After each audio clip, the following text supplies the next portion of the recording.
Déjà plus d'1 an, depuis ces dernières images, qui correspondaient au début de mon congé maternité. Malo est née quelques semaines plus tard, le 9 avril 2019. Et puis juste après, c'était au tour de mon associée de m'annoncer qu'elle était enceinte. Elle a, elle, accouché d'une petite fille le 29 novembre 2019 et finalement mon expérience personnelle s'est transformée en une expérience croisée puisqu'on a toutes les deux donné naissance à notre premier enfant en 2019.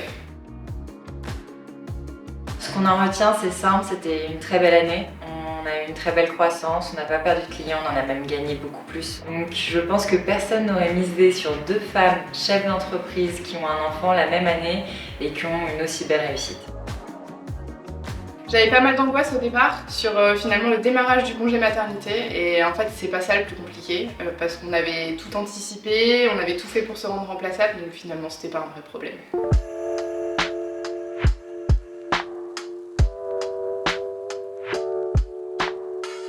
On a construit un projet de naissance professionnel qu'on a parlé avec son associé, ses équipes de nos envies. Ça se passe d'ailleurs très très bien.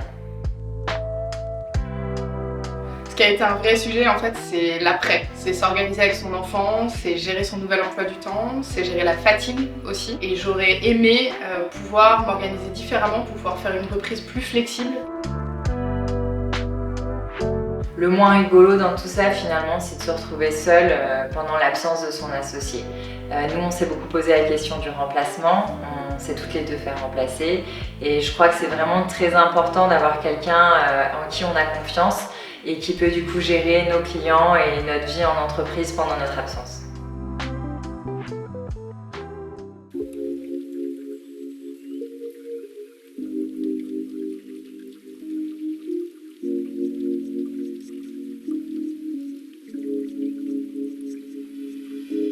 En fait, toutes les priorités changent, le rythme change, donc on est obligé de vraiment s'organiser. Donc il faut apprendre à vraiment bien rationaliser ses journées parce qu'il n'y a plus de soupape en fait. On ne peut plus déborder. Devenir parent, c'est un moment vraiment très fatigant dans une vie, mais c'est aussi un moment très riche. Il se passe plein de choses, il y a une vraie ébullition dans notre vie, on a plein de créativité et on a envie de lancer plein de projets, c'est très bizarre.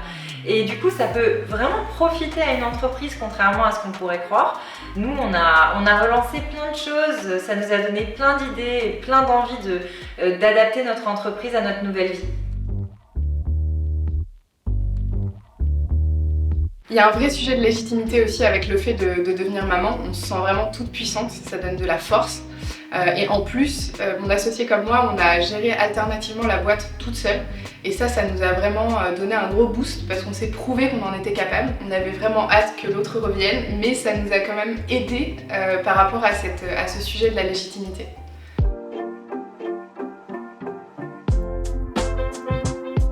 Quand Cécile est tombée enceinte, on s'est toutes les deux confrontées à un vide d'information, à un vide de soutien.